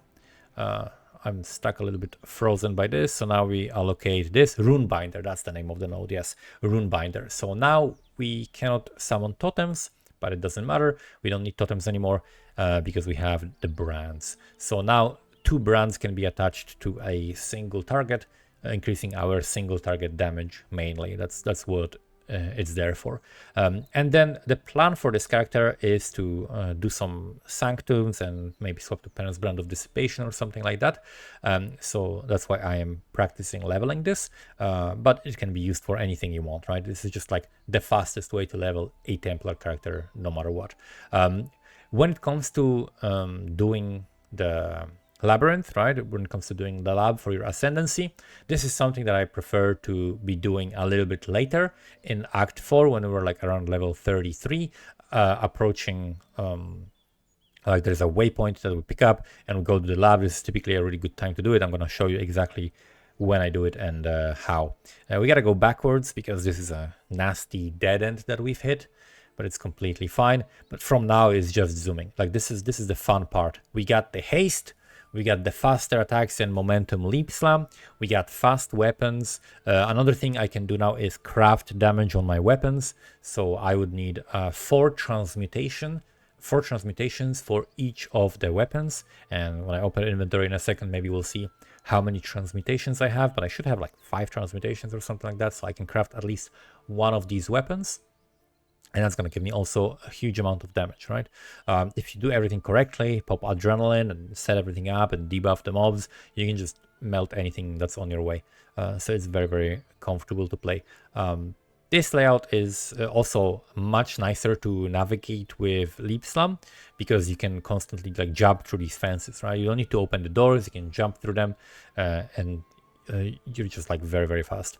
Yeah, we're just, whenever I see like a blue pack, typically what I do is I throw a couple brands and then curse them or something like that, right? Just to make sure they're gonna actually die. So we leave 2 brands and then when she spawns, I'm gonna debuff her and then spam Flame Surge. She teleported away. I'm gonna do the same thing again, spam some Flame Surge. So put brands, debuff, spam Flame Surge, she's dead. Very, very easy, very, very straightforward. And we're still like we're gonna ramp up in damage, right? As we gain levels, this actually becomes stronger and stronger. It's a very, very strong leveling setup. So we get Piety, and I did not forget to pick up the skill books. For some reason, this skill book I sometimes forget picking up. Now we go to the Imperial Gardens. The good thing about doing the library earlier, right, was that we also got to pick up this waypoint, so we don't need to waste time going back to it. We skip a couple of loading screens by not having to go to the barracks and then from the barracks to the gardens. So that's very, very nice. The Scepter of God has a rather large amount of monsters with proximity shields. You have to be in the proximity shield to damage the monsters, so you can just skip that. You're not gonna get that much XP in this zone. It's a pretty uncomfortable zone to XP in. I think I'm like maybe level 30 or something like that here, or 29, something like that, which is perfectly fine. And that's why also we're not doing the library earlier, because I don't think Templar actually, especially Inquisitor, which I'm gonna go, gets that good of a node, right? So yeah, now we're level 30. As Inquisitor, I don't think the nodes that you get early on are that good if you're doing at least what I'm doing, right, in terms of the build. So it's not really a high priority like with a Raider, for example, right? If you're playing Raider or a Deadeye, doing a library is absolutely massive, right? If you're doing like an Ignite Elementalist, doing lab is absolutely massive as well, right? Getting the 100% Ignite chance is huge, especially like being able to benefit from other added spell damage types. So for this character, it's not that huge of a priority to do the lab very early. So we're prioritizing just progressing the campaign and then doing it when we are a little bit higher level and when it's like comfortable to do so for us. Yeah, so we're going through the Upper Scepter of God. 1 hour 11 minutes, so it's gonna be like what, 1:15 or something like that for Dominus, which for me, I'm pretty happy with that. And then after that, we're gonna go to Act 4 and we're gonna be continuing and blasting. Anything else about the setup? So let's summarize the setup, because the setup is almost complete. So we've got Armageddon Brand linked with Elemental Proliferation, linked with Combustion, which also Elemental Proliferation and Combustion both give chance to ignite, and linked with Cruelty, so that gives me ignite damage as well as hit damage. Then we have Flame Surge with faster casting, Arcane Surge, as well as Elemental Focus. Then we have Frost Blink. Then we have Leap Slam with faster attacks and momentum, Banner, War Banner, right? And then we also have Wave of Conviction, as well as Flammability, yeah, as a curse. So Flammability, Wave of Conviction are separated. Now the thing that we're gonna need is an Alchemy Orb. So I don't have an Alchemy Orb yet, so I won't be able to get it just like immediately. But after Malachi, I'm going to be able to get Hex Touch and link the Wave of Conviction with Flammability for a single button double debuff, right? Which allows me to just cast more Flame Surge, which overall results in more damage. So we got the craft here. I crafted my weapon so that I can do more damage, obviously. And cleaning up my inventory a little bit. Should do it while waiting for the mobs to activate. And this is just very, very straightforward. You see, we're gonna like melt everything. It's a little bit dangerous, so this leveling setup is really squishy, but I don't think I died in this. I think this is probably deathless. I don't remember if I've died in here. I think I didn't die a single time, which is really, really good, because this is a very squishy setup, but we just have so much damage and so much speed that we can just get away with it. Yeah, so we got the Dominus here. He's doing the slam, so we're gonna leave him for a second, and then I'm gonna spam the Flame Surge and just one-shot him. And there we go. Sometimes you gotta recast the brands, so just like pay attention, make sure you got your brands going on at all times. Don't just like stand like spamming Flame Surge when the brands are not on. Make sure to refresh them in time. And yeah, we got this final phase. I opened the portal because sometimes the storm like hits you, like you get corrupted blood on you, and he just hits you with the bleed, and you take a lot of damage. So you might run out of like life flask charges, and if you run out of the charges, you can just simply enter the portal. But in this case, we don't need it. We just melt him. So I would say this is similar damage to cremation, but it is for me way more comfortable. And it is more consistent as well, because you don't run the risk of the monster teleporting away from your entire cremation setup, and then you casted 3 separate spells and they do nothing because the boss teleported away, right? So that's a very annoying thing that happens on some fights that I prefer the Flame Surge for, right? Because it's immediate. You can do it like, it's especially useful for like rares and stuff like that, right? Because for rares, you really don't want to use cremation because that's like so many casts, right? You need to at least do 2 casts minimum. And in that time, I'm going to do more damage with Flame Surge, right? So Flame Surge doesn't have the ramp. It's like immediate. It's more comfortable to use. It's only 1 hotkey. It's just better for me. And yeah, I vastly prefer that. Easier to set up with your skill gems, right? Easier in terms of like the socket colors that you need. I vastly prefer that setup. It's just much more comfortable to use, and it's basically the same damage, so why not, right? That's my preferred way to play. You can use the cremation setup if you like, but I highly recommend giving Flame Surge a try. The one thing that is a negative thing about Flame Surge is that you're more vulnerable, and because I'm playing a squishy character, so I need to be mobile, right? If I'm spamming cremation and dropping it, I can like run around and the monster just dies to brands and the cremation, and I don't need to attack actively. But with Flame Surge, you're self-casting, so you're actually keeping up the damage by standing still, so you might get hit and die. So you need to be careful for that, right? You might be more squishy. So this is not something I would do in hardcore, for example. But for softcore, like, look at the damage, right? This is like, the guy is dead before I would set up the cremation. Like it's in situations where the fight is not very long, it's definitely superior in my opinion. So we're gonna go to the mines. And at the end of the mines, there is a waypoint. And I'm gonna take that waypoint back to town, and then we're gonna go do the lab and ascend. Picking up the Voltaxic Sulfide. Cool thing about the Voltaxic Sulfide here is that you might get a divination card that gives you a bunch of alterations, and that's gonna basically set up like so much currency for you that you're gonna be very, very happy. We got some boots, we got some bunch of currency to get from selling those items. We got a corrupted zone as well. And yeah, from here on is just cruising, and the setup is gonna only very slightly change. The only thing I'm gonna do is I'm gonna add hex touch, right? So I'm gonna have to prepare ahead of time and organize my sockets a little bit, so I have a 3 blue linked sockets, and that's what I need for the setup with Wave of Conviction, hex touch, and flammability. So we're level 32. This is the point where we're gonna path downwards to pick up the elemental damage, also chance to ignite, chance to shock, ignite, and freeze, but only the chance to ignite is relevant for us, pretty much. Chance to freeze also a little bit with the frost blink, but it's not that big of a deal.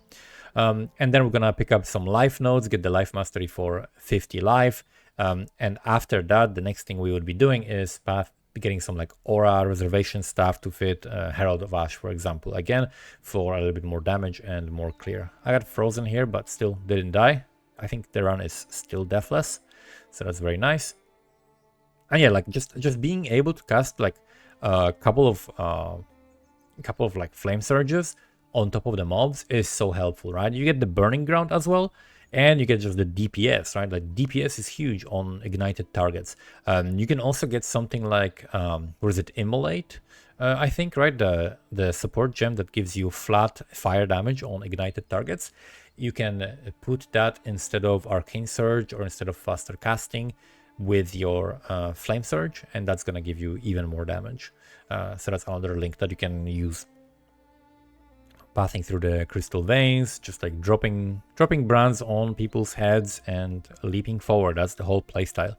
You just drop the brand and you don't have to target anything. You don't have to aim. You just drop the brand in the general vicinity of these monsters and you move on. So here I'm going to get a skill book as well. We're going to grab a book from Tasuni and go to vendor, maybe sell all of this stuff first, because I had like pretty much a full inventory. And then we could also craft a weapon, because I think I only crafted one weapon. I think I'm gonna, I clicked the wrong thing. Crystal veins, lots of mistakes. As you can see, I'm like, wait, we did a lab now. So I'm going to the lab, but then I also realize I actually want to craft the weapon.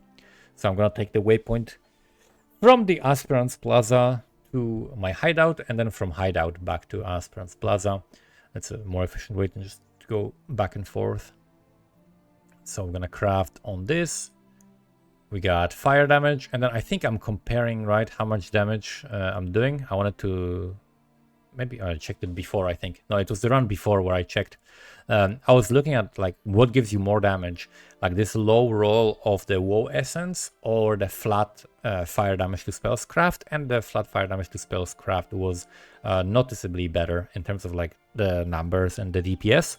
And another thing is that it also increases your ignite, while the spell damage on the weapon does not increase your ignite.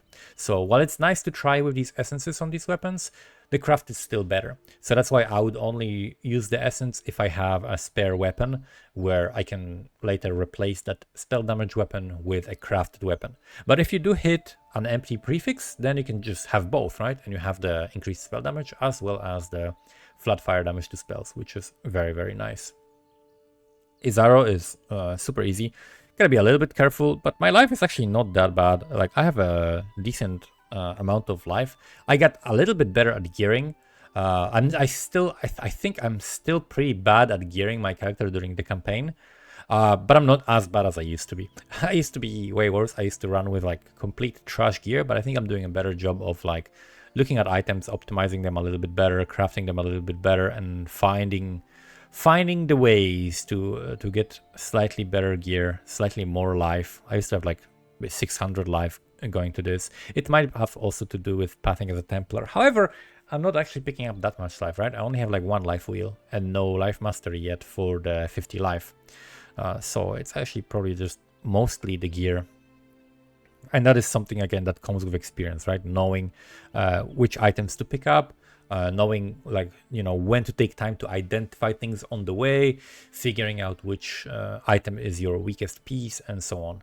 That's, I think, the most important thing. So yeah, Herald of Ash here. I'm just looking at the gems. I threw away the spell totem because I knew I won't need it. So I removed it from the offhand, so I don't have the level up showing up on the right side, because that wastes my time, right? It wastes my time to level a gem that I'm not going to be using ever. So I just removed it from the offhand sockets as well.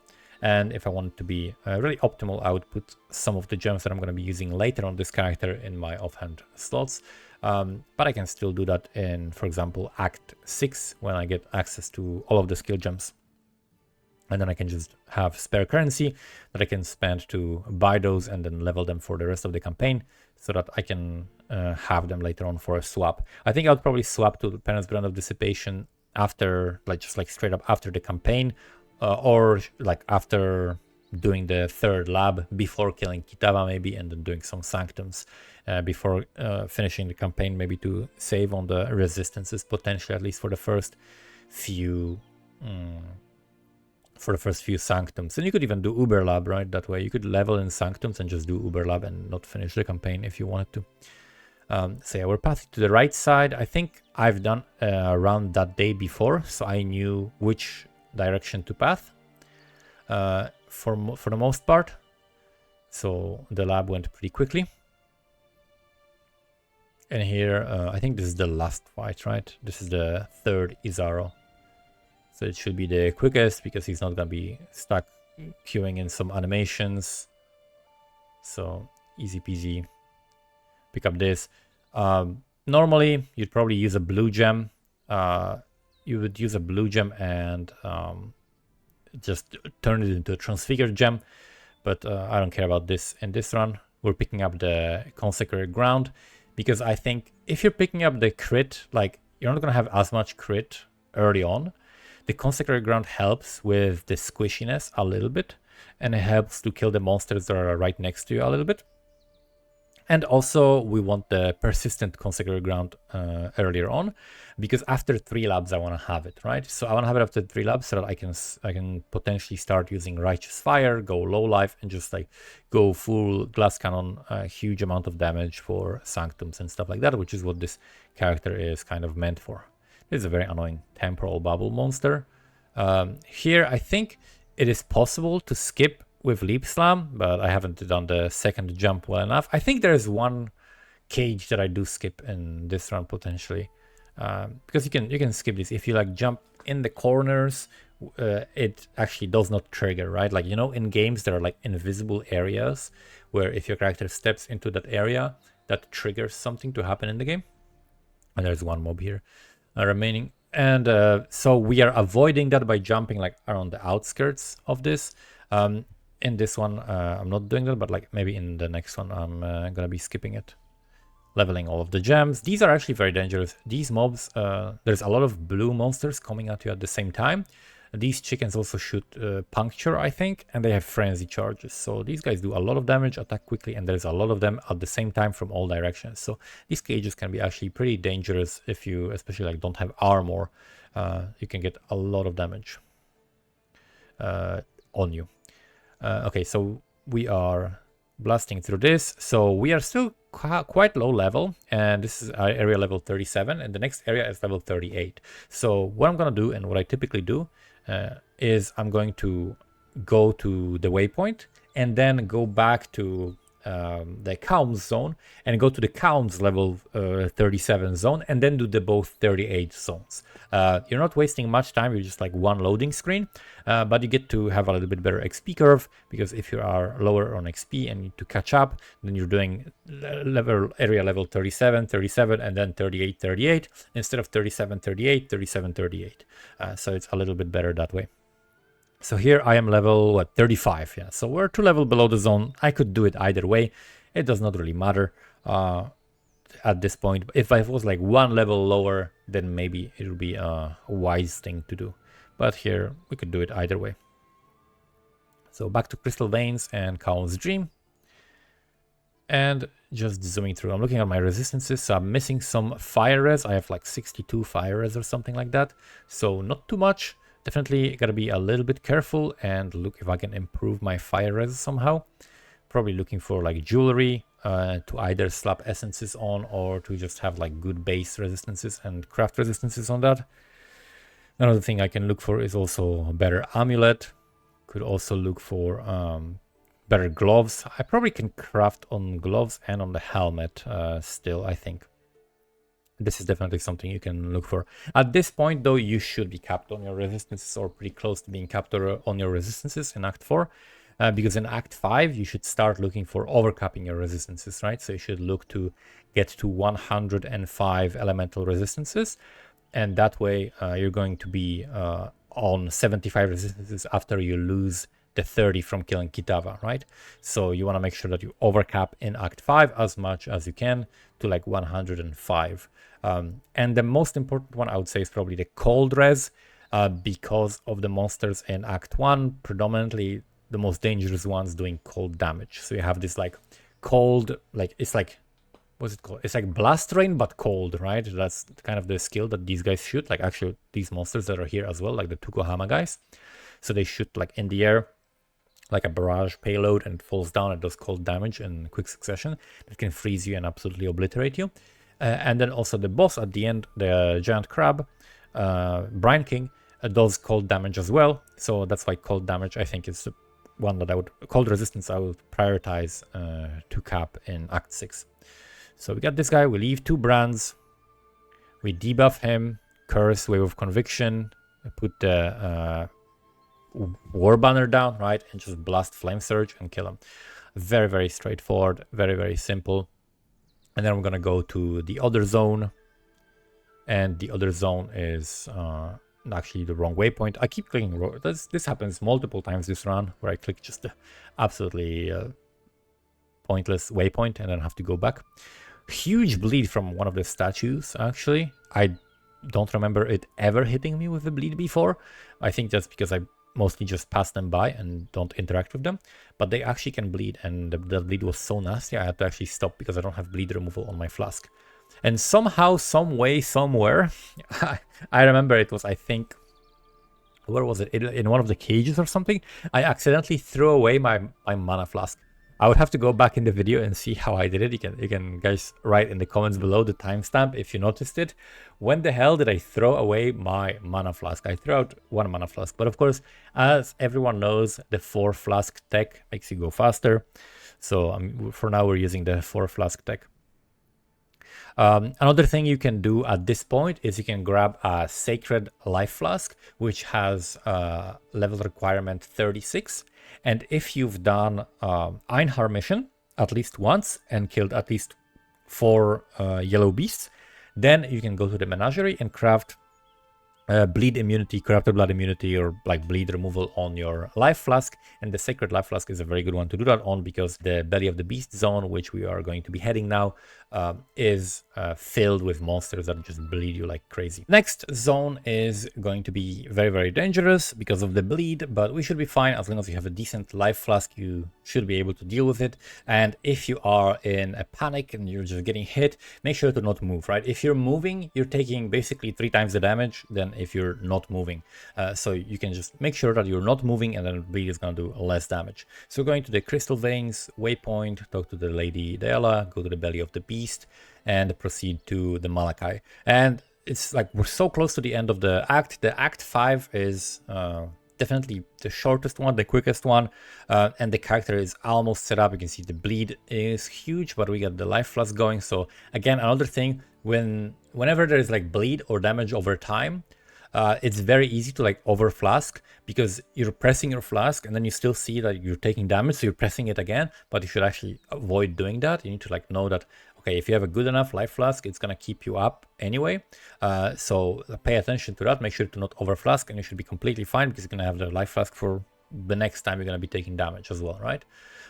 So here we'll leap slamming and just making sure to drop some brands on their heads, and then I'm gonna do a Piety. And you're gonna see Piety is one of those fights where, for example, cremation is excellent for, right? So you can just like completely obliterate Piety with cremation. But you're gonna see Flame Surge is actually still not bad, right? Even though this comparatively should be like the worst fight for the Flame Surge and the best fight for the cremation, you're gonna see I'm not struggling with this one. This is completely easy, even though she's fucking smacks me for almost half of my HP. But you can see it's not a problem, right? We set everything up and we nuke her. It's like no issues at all. Even though we took a lot of damage, but we have enough life to tank that for a couple of hits. So that's the drawback, right, of the Flame Surge compared to cremation. Even with that, completely fine. Still not dying, still blasting her. So I'm sticking with my setup. I like this. I like this a lot more. So now we're gonna pick up the 3 bosses. You can use War Banner. Just make sure to utilize your War Banner every single time you're fighting a boss. Bosses usually, when they spawn, especially big bosses, have a little bit of a damage reduction, or actually a huge amount of damage reduction for the first like split second, and then for the first 1 second they have a little bit less damage reduction, and then over like I think first 2 seconds it decays to nothing, right?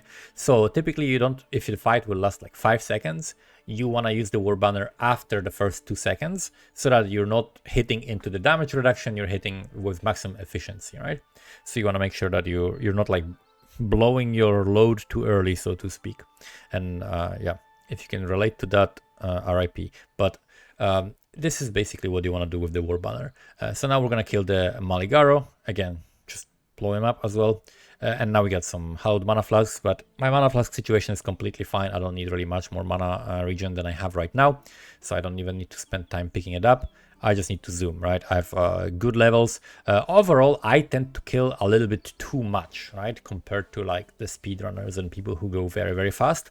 I still get like very, very decent XP, and typically you don't go lower than 2 levels below the level of the zone, with some exceptions, which is, I think, a mistake actually, right? You would rather kill less and be faster, and then end up making up that XP in more efficient ways. but I think it's still okay. I got a little bit better at it as well. I think this run, especially getting that low XP earlier by getting like super quick docks and then making it up in the library, I think that was pretty well done by me. And overall, I'm very happy with this run. I think I learned and improved, and I hope you're gonna learn and improve from this run and this video as well. That's at least the goal. And I hope you learned some like tips for leveling in general, because this basically applies to every single character, right? Even though Templar is very, very good. Like Templar is probably like the fastest character right now, I think, in terms of overall leveling through the campaign, both for Act 5 and Act 10. I don't know, maybe Act 10 there is some competition, but I think Act 5 Templar is extremely competitive, if not like just by far the best. So again, Malachi is going to be blown up super quickly because we can set up the brands, debuff him, and then just blow him up instantly. There's the heart, we blow it up instantly. Then we get him to the HP threshold for him to do the activation on this heart, instantly kill it. He teleports away, we get him super low. We need to wait for him to finish this move, set up brands on the next heart. He still queued another move before teleporting, that's okay. And then we're just gonna obliterate him here, and that's it. Super, super quick fight. Like when you're doing this much damage, like this is where the character like really does huge amount of damage. So I am missing an alchemy orb now in order to finish my setup. So I cannot quite finish my setup. I'm still missing the hex touch, and I have not realized that. And I'm like, wait, why can I not buy it? Oh, no alchemy. Okay, so I'm like, okay, what does an alchemy cost? And then I looked. And then I realized, okay, an alchemy cost a regret orb. So I don't have a regret orb either. I don't have 2 scours either. So we cannot get it currently. I have a binding, I have a chaos, but I do not have an alchemy. And I don't think I've had an alchemy this whole run. I don't think I've used it on anything. Typically, if you get an alchemy orb early on, you could use it on boots, but I would rather keep one and use essences on boots, because you are going to find some essence.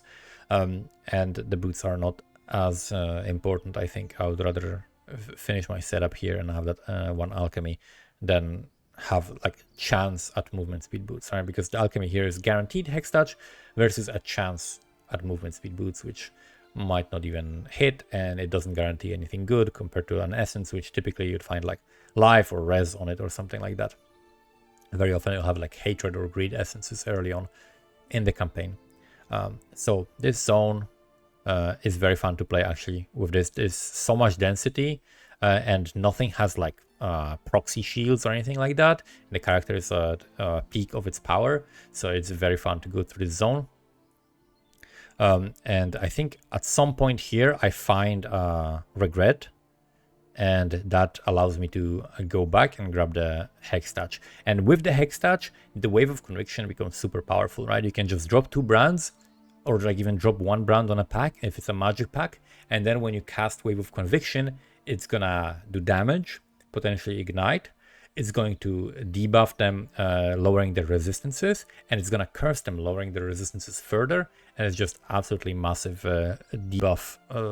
Like it's huge, it's absolutely huge. So now I think I did find the thing. Yeah, I found the regret, so I immediately portal, because I know the portal is still gonna take me to this town, and then I get a hex touch. And now we need to actually recolor the boots, or we need to find something. Okay, we got 3 blue here, or 4 blue actually. So we can swap a little bit, and we can get Wave of Conviction. And then I put Frostlink accidentally there instead of hex touch. I'm like, what the hell is going on? Yeah, I put this, I just use this as an alchemy basically, because I already have the 4 link, so I don't need another 4 link. So I wanted to get some life and resistances, which I did get.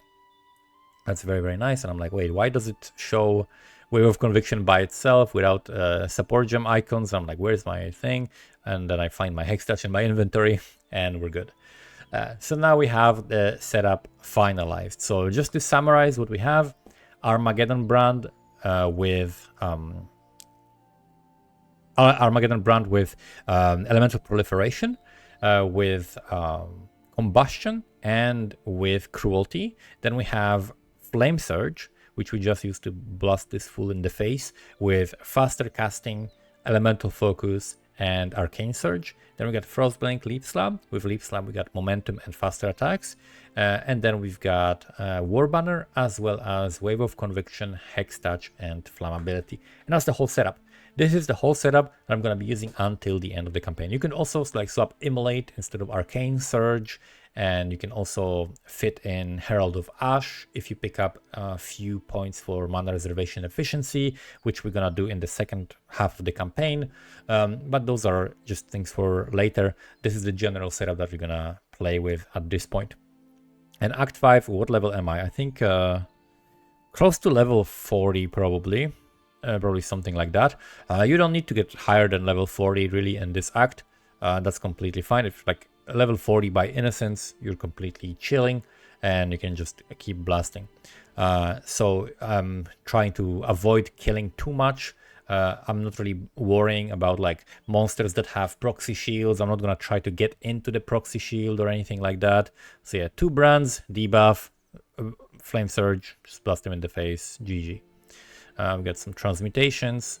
Do we need them for anything really? Not really. Like if anything, if I got like Essence of the Woe and we could get some extra weapon and like put like a good Essence of Woe for spell damage or something like that on a weapon, or with maybe even like attack speed or something, if I got that with an open prefix and then craft more like slightly better weapons, that would be another thing that I could craft potentially.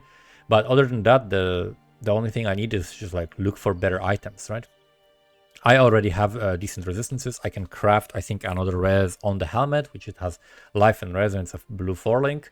So we're completely fine on that front as well. So it's 140. It's going to be like 10 minutes until we finish this run. And I think this is something that can be definitely replicated. I'm not even like that practiced at this. How many runs have I done on the Templar? I've done a bunch of like, I've done like couple days. For a couple days, I was like practicing like Act 1. Because that was like, of course, Act 1 is usually like the most challenging because you're learning a new thing. You have to set up your whole character. You have to look for the sockets and all of that. It's like a lot of stuff going on at the same time. Here, right now, I'm chilling. I don't need to swap any gems. I'm just picking up items if I see good items with good links and seeing if they have good stats or not. That's it. There's nothing else that I need to be doing at this point. So I was practicing maybe like a couple days for the Act 1, and then maybe like 2 days of trying to do Act 5 run, which sometimes I did only to Act 2 because I was like, okay, this time is terrible, or like this time is good, but I have to go and I don't have more time. And this I did this a couple of days ago and it went very smoothly. Was very happy with it. Unfortunately, the sound didn't record, but I think I'm gonna put some chill music in the background, and I think the commentary is gonna keep you guys occupied because there's a lot of stuff that I think that I've said. If there is anything that is not clear or anything that you would like me maybe to include in the shorter version of the guide that is not explained in this video, you can let me know in the comments below. But other than that, I think I've explained pretty much everything there is to know about leveling this particular setup. One little thing I can also tell you, for example, is to put in your filter the 1.5 attack speed scepter. So there is a 1.5 attack speed scepter that has, I think, level 30, 33 or 34, 35 level requirement. So that is something very nice to put in your filter, especially with green, red sockets. Because Scepter counts as a melee weapon. You can leap slam with Scepters, but all of the other Scepters are like 1.1 or 1.2 attack speed, which makes your leap slam slower. But there is one Scepter that is 1.5 attack speed, so that is something really helpful to put on your loot filter in case you find it. It's simply just going to give you more elemental damage, right, on implicit, and you're gonna have a chance of just rolling nice stats on it and then still crafting something on it, like increased spell damage or flat damage to spells. So that's one thing that I would look for. You can also look for that scepter in the vendor for the 1.5 attack speed. I forget what the base is called. Maybe I'll put it in the description or in a pinned comment or something if I remember. But you can just go to povewiki.net and look for list of scepters, like 100 scepters. I think there are only 100 scepters.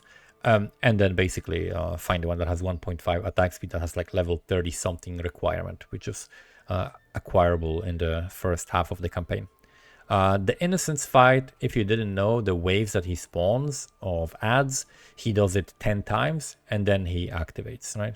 Here I clicked some weird shit. I don't know what I did. I clicked some weird shit in weird order and misclicked some buttons, but it's still fine. As long as there are brands hitting him, he's just gonna die very, very quickly. But the sequence is right now, we put 2 brands on top of the target, then we hit him with Wave of Conviction that has the flammability as well, and then we drop the War Banner for Adrenaline and hold down the Flame Surge hotkey and just melt the fool. And after this, we are... I don't think I have a portal, right? I think I made another mistake I did. Yeah, that's another mistake that I did here is I did not pick a portal. I had a portal and I thought about picking it up, but then I was like, nah, I'm just blasting. I'm just zooming. I'll find another one. And I did not find another one. And I regretted it sorely because I wasted some time by not having a portal, which I'm going to explain in a moment where we get to that.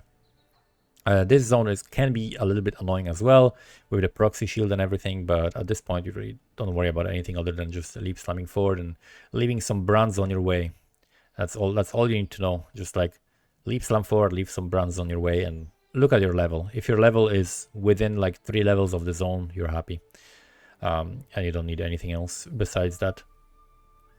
That's again one of the most important lessons of this video, I think, and this whole run. Yeah, this is the portal, and I thought of I'm like looking at my inventory. Do I have a portal? I don't think I have a portal.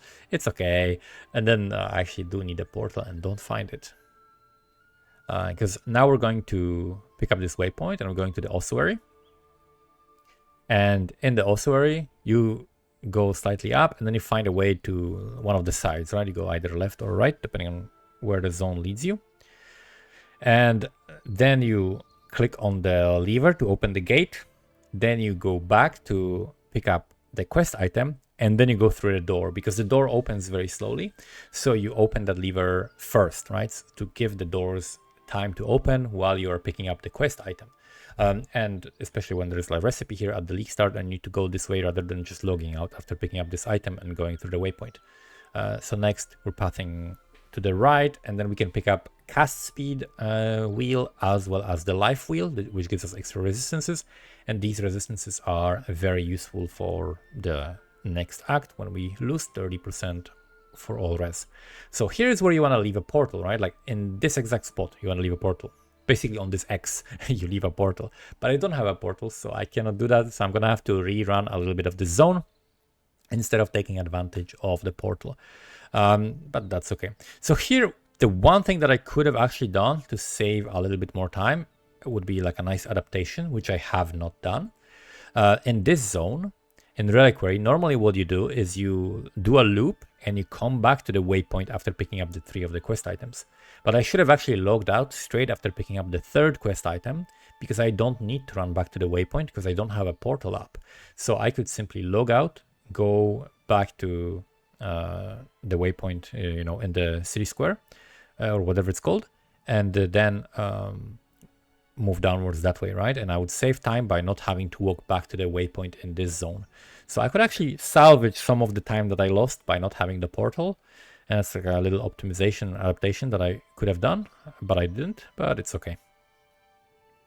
This is almost, the campaign is, the part 1 of the campaign is almost done. Part 2 of the campaign, it's not in the video, it's not in the run, because it will be just like me trying to, I don't know, bore you to death by telling you, yeah, we're just leaping, leap slamming and leaving brands on their heads, yeah, like for an hour or 2, which will be very pointless, because the second half of the campaign, there's almost nothing that changes with the setup. There is very little to talk about, pathing and things like that, or gearing. There is very little going on in the second half of the campaign. It's very uneventful. Usually when you get like past Act 4, you're done with the majority of the setup and everything that you're going to be doing. So yeah, we got to go back to the Ruin Square. So I could have logged out to town, then go to Ruin Square and then go here. But we wasted a slight amount of time, but it's fine. It's still going to be a decent run. And you're going to see the difference between the time on the clock that you can see like a real time, real lifetime, and the actual played time is like over 5 minutes, right? Because loading times, very long loading times. Loading times when you're in America are better because the game has to connect to like Texas servers for some reason. I don't know if it has to do with like loading the zones from there or something. Like it's getting some information from servers that are only in one part of the world. So if you're like in Australia or New Zealand or Europe or Asia, you're gonna have slower loading times. But if you're in North America, you're gonna have faster loading times. And that's why pretty much all of the racers are from North America. They got a pretty severe advantage for like competing online, at least. So here we draw the brands, debuff him, and blast him with the flame surge, and typically he's only going to be able to do one attack. Sometimes maybe he's going to do two attacks if he queues a short attack one after another, but normally he's just going to do one attack. And then you can leave the war banner for either the hard phase or one of the last regular phases. So if he does like just like this attack, then he's going to do two things, right? Because he's doing like a very, very quick attack, so there is not enough time for me to blow him up yet. But yeah, I really like this flame surge setup. I highly recommend it. I hope you give it a try and see how comfortable it is to play. If you don't play with haste and play with like determination, this will be even better probably, because you're gonna be a little bit tankier, so it's gonna be safer to just stand still and cast. And it's just very, very fun to do. Just huge amount of damage, feels great. Yeah, this is one of the last hard phases, and then the last phase, and we kill him. So if you have any questions, let me know in the comments below. I'm gonna make sure to put the POV of this character that I leveled in the description, and in the future I'm gonna also upload a short version of this guide, basically explaining the specific Templar leveling setup, so that you can copy this, have a POV with some notes to be able to follow it a little bit easier. But yeah, played time is like 145, actual time is 150. My personal best with Templar, so I'm happy with that. Thank you so much for watching, and I'll see you guys next time. Bye bye.